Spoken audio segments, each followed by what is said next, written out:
Hi കൂട്ടുകാരെ, പുതിയൊരു വീഡിയോയിലേക്ക് എല്ലാവർക്കും സ്വാഗതം. അങ്ങനെ വിഷ്ണു പിന്നീട് തൻ്റെ അമ്മയെ തള്ളിപ്പറയാണ് കേട്ടോ. എൻ്റെ ജീവിതം തകർത്തത്, ഇന്ന് ഞാൻ ഈ ജയിലറക്കുള്ളിലാവാൻ കാരണം എൻ്റെ അമ്മയാണ്. അതുകൊണ്ട് നിങ്ങളെന്ന സ്ത്രീ എന്ന് ഉച്ചരിക്കാൻ പാടില്ല. അമ്മ എന്ന വാക്കിന് അത്രയും മൂല്യം കൽപ്പിക്കുന്ന ആ ഒരു ഇതാണ്. പക്ഷേ ഒരു മകന് പറയേണ്ടി വന്നതാണ് ഇതൊക്കെ. കാരണം ഒരു മകൻ്റെ ജീവിതം തകർക്കുകയാണ് അമ്മ ചെയ്തത്. പ്രീതിയുടെ ജീവിതം ഇതുപോലെ ഒരുപാട് നാൾ അമ്മ തകർത്തു. പക്ഷേ ഇപ്പോൾ ഇവിടെ അമ്മ ചെയ്തത് എന്താ? എൻ്റെ ജീവിതം തകർക്കുകയാണ്. അതിന് മാത്രം എന്ത് തെറ്റാണ് ഞാൻ അമ്മക്ക് ചെയ്തത്? എൻ്റെ ശാലിനിയെ എന്നിൽ നിന്ന് വേറെടുത്തി കളഞ്ഞു, എനിക്കൊരു ജീവിതം ഇല്ലാതാക്കി. പിന്നീട് ഓരോ യക്ഷിയെയും എൻ്റെ മുന്നിലോട്ട് കൊണ്ടുവന്ന് അവരുടെയൊക്കെ കഴുത്തിൽ ഞാൻ നാണമില്ലാത്തവനായി ഒരു കോമാളിയെ പോലെ താലി കെട്ടേണ്ടി വന്നു എന്നൊക്കെ അങ്ങനെ പറയണം കേട്ടോ. അപ്പോൾ ഇതിന് കാരണക്കാരെ അമ്മയാണ്. ഇനി എന്നേക്കുമായി കാർത്തികയെ കൊല്ലാൻ ശ്രമിച്ചു എന്ന പേരിൽ ഞാൻ ജയിലറക്കുള്ളിൽ കിടക്കേണ്ടേ എന്ന് പറഞ്ഞിട്ട് വിഷ്ണു അങ്ങ് തൻ്റെ അമ്മയെ കൈകൊണ്ട് തട്ടി മാറ്റുമ്പോൾ സത്യഭാമ വിഷ്ണുവിൻ്റെ കൂടെ ഓടി ഓടി ഓടി വന്ന് കരയാണ് കേട്ടോ. മോനെ, നീ എന്നെ തള്ളി പറയലേ, നിൻ്റെ അമ്മ നിനക്ക് വേണ്ടി മാത്രം ജീവിച്ചവളാണ് എന്നൊക്കെ പറയാൻ ശ്രമിക്കുമെങ്കിലും കൂടി വിഷ്ണു ആ വാക്കുകൾക്ക് പുല്ല് വില പോലും കൊടുക്കാതെ ഈ CA ചന്ദ്രബോസിൻ്റെ കൂടെ പോവാണ് കേട്ടോ. അപ്പോൾ ഈ കഥ കേൾക്കുന്നതിന് മുന്നേ ഇതിന് തൊട്ട് മുന്നേ ആയിട്ടിട്ടുള്ള കഥകൾ കേട്ടാൽ ഇതിൻ്റെ കഥ എന്താണെന്ന് നിങ്ങൾക്ക് മനസ്സിലാവും കേട്ടോ. അത് കാർത്തികയുടെ കല്യാണം കഴിച്ചതിന് ശേഷമുള്ള ഈ സീനുകളാണ് ഇത് പറയുന്നത്. അങ്ങനെ വിഷ്ണു ജയിലറക്കുള്ളിൽ പോവാണ്. പിന്നീട് സത്യാമ്മ പൊട്ടിക്കരഞ്ഞുകൊണ്ട് രാഘവൻ്റെ അടുത്തോട്ട് ചെല്ലുമ്പോൾ രാഘവൻ്റെ വായിൽ നിന്ന് പോകുന്ന ഓരോ വാക്കുകളും നെഞ്ചി തറക്കുന്ന അസ്ത്രം പോലെ ആവണം കേട്ടോ. അത്രയും വലിയൊരു വേദന തന്നെ ആവണ്. നിൻ്റെ മകൻ ഇന്ന് നിന്നെ തള്ളിപ്പറഞ്ഞെങ്കിൽ ഇത് നേരത്തെ അവനാവായിരുന്നു. അതുകൊണ്ട് അവൻ ഇങ്ങനെ ആയിപ്പോയത്. ഒരിക്കലും അവന് ജയിലിനുള്ളിലോട്ട് പോകേണ്ടി വന്നിരുന്നില്ല. നിന്നെ ആദ്യമേ ഒഴിവാക്കുകയായിരുന്നെങ്കിൽ അവൻ്റെ ഭാര്യയും മക്കളുമായി സുഖമായ ഒരു കുടുംബജീവിതം നയിച്ച് അവന് മുന്നോട്ട് പോവായിരുന്നു. പേരിന് പറയാൻ ഒരു കലക്ടറുടെ ഭർത്താവ് എന്നും അവനുണ്ടായിരുന്നു. നീ ഒറ്റൊരുത്തി ഇന്നിപ്പോൾ അവനെ ഒരു കൊലപാതകയാക്കിയില്ലേ എന്നൊക്കെ ഇങ്ങനെ പറയുമ്പോൾ രാഘവേട്ട, നിങ്ങളെന്നെ കുറ്റപ്പെടുത്തുകയാണ്. അല്ല, ഞാൻ നിൻ്റെ രണ്ട് കവിളിലും ഉമ്മ തന്നതാണ് എന്ന് പറയണേട്ടോ. ഇത് കേൾക്കുന്ന സത്യഭാമക്ക് പിന്നെ വാക്കുകളില്ല. സത്യഭാമ അകത്തോട്ട് കയറി പോവുകയാണ്. പിന്നീട് സത്യഭാമ അങ്ങനെ പൊട്ടി കരയാണ്. ഈ സമയമാണ് പൊന്നി വന്ന് വിളിക്കുന്നത്. സത്യാമ്മേ, എന്തെങ്കിലും ഭക്ഷണം കഴിക്കണ്ടേ എന്ന് പറയുമ്പോൾ പൊന്നിയെ ഒരൊറ്റ നോട്ട് കേട്ടോ. പൊന്നി പിന്നീട് ഒന്നും പറയില്ല, പൊന്നി പോവുകയാണ്.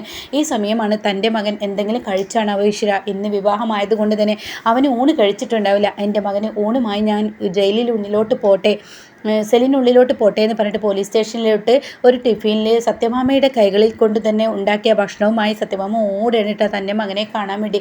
അങ്ങനെ സത്യഭാമ ഓടി ചെല്ലുമ്പോൾ CA ചന്ദ്രബോസിൻ്റെ ആ ഒരു കളിയാക്കലൊക്കെ ഉണ്ട്. പക്ഷേ അത് കളിയാക്കുമെങ്കിലും കൂടി വിഷ്ണു തള്ളിപ്പറയുന്ന ഈ സമയത്ത് ഇവരെ ഇങ്ങോട്ടേക്ക് കയറ്റണം എന്നൊരു തീരുമാനം ഇവിടെ സുസ്മിത പറഞ്ഞിട്ടുണ്ടാവും കേട്ടോ. അതുകൊണ്ട് തന്നെ അങ്ങനെ CA ചന്ദ്രബോസ് സത്യഭാമയെ കയറ്റുകയാണ്. അപ്പോൾ സത്യഭാമയാണെങ്കിൽ മോനെ വിഷ്ണു എന്ന് പറഞ്ഞ് ആ വിളി വരുമ്പോഴേക്കും സത്യഭാമയുടെ നേർക്കങ്ങ് കുരച്ച് ചാടിയും കൊണ്ട് വിഷ്ണു മുഖം തിരിക്കുകയാണ്. നിങ്ങളെന്ന ആ സ്ത്രീ എന്ന് പാടില്ല എന്ന് ഞാൻ 1000 വട്ടം പറയും. ഒരമ്മയാണ്. പക്ഷേ നിങ്ങളെന്ന സ്ത്രീയുടെ മുഖത്ത് നോക്കുന്നത് തന്നെ എനിക്ക് അറപ്പും വെറുപ്പുമാണ്. എന്നെ നൊന്ത് പ്രസവിച്ച എൻ്റെ പെറ്റമ്മയായിരിക്കാം. പക്ഷേ നിങ്ങൾ എന്തിനാണ് എന്നെ കൂടെ ഇങ്ങനെ എൻ്റെ കൂടെ നടന്നിട്ടും ഞാൻ നിങ്ങളെ വേണ്ടെന്ന് പറഞ്ഞിട്ടും നിങ്ങൾ എന്തിനാ എൻ്റെ കൂടെ ഇങ്ങനെ നടക്കുന്നത്? എന്തിനാണ് എന്നെ ഇങ്ങനെ ബുദ്ധിമുട്ടിക്കുന്നത്? ഈ ജയിലറക്കുള്ളിലും എനിക്ക് ജീവിക്കാൻ നിങ്ങൾ സമാധാനം തരില്ലേ? എനിക്ക് മനസ്സമാധാനത്തോടു കൂടി ഒന്ന് ഇരിക്കാൻ നിങ്ങൾ സമാധാനം തരില്ലേ എന്നൊക്കെ പറയുമ്പോൾ മോനെ വിഷ്ണു, നീ ഇന്ന് രാവിലെ മുതൽ ഒന്നും കഴിച്ചിട്ടില്ലല്ലോ. എൻ്റെ പൊന്നുമോൻ ഈ അമ്മയുടെ കൈകൾ കൊണ്ട് എന്തെങ്കിലും ഒന്ന് വാങ്ങി കഴിക്കുക എന്ന് പറയുമ്പോൾ നിങ്ങൾ എനിക്ക് വിഷം തരാനാണോ വന്നിരിക്കുന്നതെന്ന് പറയണം കേട്ടോ. ഇത് കേൾക്കുന്ന സത്യഭാമ അങ്ങോട്ട് പൊട്ടിക്കരഞ്ഞും കൊണ്ട് പോവുകയാണ്. സ്വന്തം മകൻ അമ്മ ഊണ് കൊണ്ടുവരുമ്പോൾ വിഷമാണോ എന്ന് ചോദിച്ച ആ ഒരു മാനസികാവസ്ഥയുണ്ടല്ലോ, അത് താങ്ങാനാവാതെ ഇങ്ങനെ പൊട്ടി കരഞ്ഞുകൊണ്ട് സത്യഭാമ അവിടെ നിന്നും ഇറങ്ങുമ്പോൾ വിഷ്ണു ആണെങ്കിലോ തൻ്റെ മനസ്സ് നേറുന്നുണ്ട്. തൻ്റെ അമ്മയോട് ഇങ്ങനെയൊക്കെ പറയേണ്ടി വന്നതിൽ പലവട്ടം മനസ്സിനോട് മാപ്പ് പറയുന്നുണ്ട്. ഈശ്വര, എന്നോട് ക്ഷമിക്കണേ. എൻ്റെ അമ്മയോട് എനിക്ക് പറയാൻ ഇങ്ങനെ പറഞ്ഞില്ലെങ്കിൽ എൻ്റെ ശാലിനിയെ എനിക്ക് നീ തിരികെ പിടിക്കാൻ കഴിയില്ല. ഒരിക്കലും എൻ്റെ അമ്മയ്ക്ക് മുന്നിൽ ഇനി തലയാട്ടി കൊടുത്താൽ തീർച്ചയായും എൻ്റെ ജീവിതം പഴയതുപോലെ തന്നെ ആവും. അതുകൊണ്ട് തന്നെ എൻ്റെ അമ്മയോട് ഇങ്ങനെ അറുത്തു മുറിച്ച വാക്കുകൾ എങ്കിൽ എൻ്റെ അമ്മയുടെ മനസ്സ് മാറിയെങ്കിലോ എന്ന് കരുതിയിട്ട് തൻ്റെ മനസ്സിനോട് തന്നെ ഒരുപാട് വട്ടം മാപ്പ് പറയുന്നുണ്ട് കേട്ടോ. അതുപോലെ തന്നെ ദൈവത്തിനോട് മാപ്പ് പറയുന്നുണ്ട്. ഒരിക്കലും ഒരു അമ്മയെ തള്ളിപ്പറയാൻ പാടില്ല. എന്ത് തെറ്റ് തന്നെ അമ്മ ചെയ്താലും അത് ക്ഷമിക്കണമെന്നുള്ള ആ ഒരു അഭിപ്രായമായിരുന്നു വിഷ്ണുവിന്. പക്ഷേ എത്ര കഴിഞ്ഞിട്ടും തൻ്റെ അമ്മ മാറാത്തത് കൊണ്ട് മാത്രമാണ് ഞാനത് ചെയ്യുന്നത് എന്ന് തൻ്റെ മനസ്സാക്ഷിയോട് പല വട്ടം പറയുന്നു കേട്ടോ. ഈ സമയം ഇങ്ങനെ വിഷ്ണു സത്യഭാമ അങ്ങ് ഇറങ്ങുന്ന സമയത്താണ് ശാലിനി വന്ന് ഇറങ്ങുന്നത് കേട്ടോ. ശാലിനിയെ കാണുന്ന സത്യഭാമ ഇങ്ങനെ നോക്കുകയാണ്. ഇതേ സമയം ശാലിനി ഒന്നും മിണ്ടുന്നില്ല, കാരണം തനിക്കൊന്നും മിണ്ടാൻ കഴിയുന്നില്ലല്ലോ. അതുകൊണ്ട് തന്നെ ശാലിനി ഉള്ളിലോട്ട് ഇങ്ങനെ കയറി പോവാണ് കേട്ടോ. ഈ സമയം ശാലിനി ഉള്ളിലോട്ട് കയറി പോകാമെന്ന് കാണുമ്പോൾ സത്യഭാമ ഇങ്ങനെ എത്തി നോക്കുകയാണ് കേട്ടോ. അപ്പോൾ വിഷ്ണു ആണെങ്കിലോ ശാലിനിയെ കാണുമ്പോൾ ഒത്തിരി സന്തോഷമാവാണ്. വിഷ്ണുവിന് പറയാൻ വാക്കുകളില്ല. അത്രയും സന്തോഷത്തോടു കൂടി വിഷ്ണു ഇങ്ങനെ ശാലിനിയെ നോക്കണം കേട്ടോ. അപ്പോൾ വിഷ്ണുവേട്ടാ എന്ന് പറഞ്ഞാൽ ആ വിളി എത്തുമ്പോൾ വിഷ്ണുവിന് വല്ലാത്ത മനസ്സിനൊരു തണുപ്പ് കിട്ടുകയാണ്, ഒരു ആശ്വാസം കിട്ടുകയാണ്.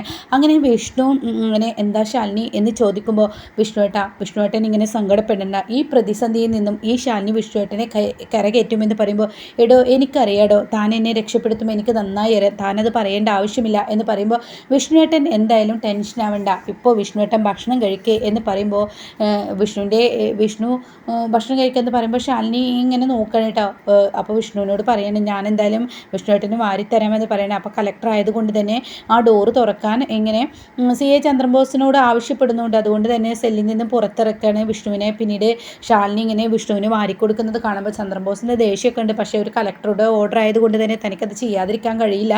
അങ്ങനെ വിഷ്ണു പിന്നെ ശാലിനി ഇങ്ങനെ വാരിക്കൊടുക്കുന്നത് കാണുമ്പോൾ സത്യഭാമ മുറ്റത്ത് നിന്നിങ്ങനെ പൊട്ടിക്കരയണം കേട്ടോ. സ്വന്തം അമ്മ അവൻ്റെ മുന്നിൽ അമ്മയുടെ കൈകൊണ്ട് സത്യഭാമയുടെ കൈകൊണ്ട് മകനുണ്ടാക്കിയ ഭക്ഷണം ഒരു ടിഫിനിൽ കൊണ്ടുവന്നപ്പോൾ അത് അവൻ്റെ മുന്നിൽ നീട്ടിയപ്പോൾ അവൻ എന്നോട് പറഞ്ഞ വാക്ക്, അവൻ എൻ്റെ മുഖത്തോട്ട് നോക്കാതെ പിന്തിരിഞ്ഞ ആ ഒരു സത്യഭാമയുടെ മുഖത്തോട്ട് നോക്കാതെ പിന്തിരിഞ്ഞ് നിന്ന ആ ഒരു ഇതൊക്കെ സത്യഭാമയുടെ ഉള്ളിൽ ഇങ്ങനെ കടന്നു വരട്ടെ. വീണ്ടും വീണ്ടും അത് തൻ്റെ മുന്നിൽ കഴിഞ്ഞത് ഇങ്ങനെ സ്ക്രീനായി ഇങ്ങനെ കാണുകയാണ്. അപ്പോൾ ഉടനെ സത്യഭാമ അവിടേക്ക് ഇടുന്ന ഇങ്ങനെ പൊട്ടിക്കരയാണ്, അലമുറയിട്ട് സത്യഭാമ കരയണേ. എൻ്റെ മകൻ എന്നെ എത്രമാത്രം വെറുത്തിരിക്കുന്നു, എൻ്റെ മകന് വേണ്ടിയല്ല ഇത്രയും നാളും ഈ സത്യഭാമ ജീവിച്ചത്.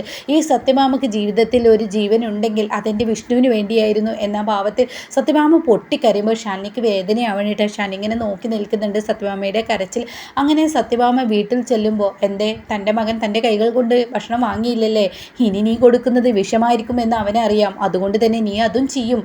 കാരണം ശാലിനിയെ അവൻ സ്വീകരിച്ചല്ലോ, അതുകൊണ്ട് നീ വിഷം കൊടുക്കാനും മടിക്കില്ല, നീ ആ ഒരു ജാതിയാണെന്ന് പറയുമ്പോൾ ഉടൻ തന്നെ സത്യഭാമ പറയണേ, രാഘവേട്ട നിങ്ങളുടെ മകൻ പറഞ്ഞതുപോലെ നിങ്ങളും പറഞ്ഞു കഴിഞ്ഞാൽ ഹൃദയം പൊട്ടി ഞാൻ മരിക്കും.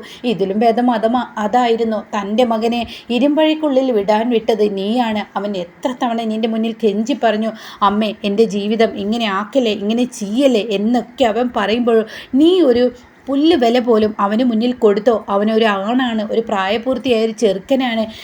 അവന് കുഞ്ഞുങ്ങൾ ഇന്നിപ്പോൾ ശാലിനിയുമായി ജീവിക്കുകയാണെങ്കിൽ അവന് കുഞ്ഞുങ്ങളുണ്ടായിരുന്നു, പപ്പിയെ പോലെ ഒരു കുഞ്ഞ് ഇവിടെ ഉണ്ടായിരുന്നു, ഒരു കുഞ്ഞോ രണ്ട് കുഞ്ഞോ ഒന്നും പറയാൻ കഴിയില്ല, അതൊക്കെ ഉണ്ടായിരുന്നു. അതെല്ലാം അവനിൽ നിന്ന് നശിപ്പിച്ചത് നീയല്ലേ, അവന് ജീവിതമില്ലാതാക്കിയത് നീയല്ലേ. ഇന്ന് രോഹിത്തിനൊരു കുഞ്ഞുണ്ടായെങ്കിൽ നാളെ അവനും ഒരു കുഞ്ഞുണ്ടായിരുന്നില്ലേ എന്നൊക്കെ ചോദിക്കുമ്പോൾ സത്യഭാമ നീറി കരയുന്നത് കാണുമ്പോൾ ശ്യാമക്ക് പോലും സഹിക്കില്ല കേട്ടോ.